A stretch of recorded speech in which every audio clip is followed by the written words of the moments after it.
দেশি বিদেশি চাপ উপেক্ষা করে, এই প্রতিকূল পরিস্থিতিকে উপেক্ষা করে সাহসের সাথে ধীরতার সাথে তদন্ত প্রতিবেদন এবং এই আইনি প্রক্রিয়ার মাধ্যমে আজকে যে একটি আমরা চূড়ান্ত মোটামুটি রায়ের আমরা পেয়েছি, যেই রায়ের মধ্যে দিয়ে এই খুনি হাসিনা এবং তার এই খুনের অন্যতম সহযোগী আসাদুজ্জামান খান কামালের ফাঁসির রায় এসেছে।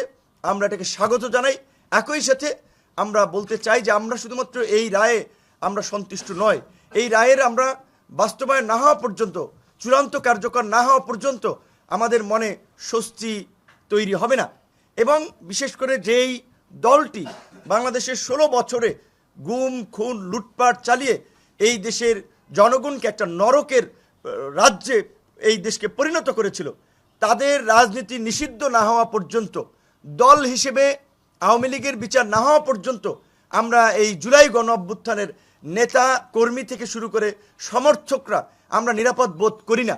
কারণ আওয়ামী লীগের বিচার না করা হলে কিংবা বিচারিক প্রক্রিয়ায় তারা নিষিদ্ধ না হলে ভবিষ্যতে তারা রাজনীতিতে ফিরে আসবে, যেমনিভাবে 75-এ তারা 21 বছর পরে ফিরে এসেছে।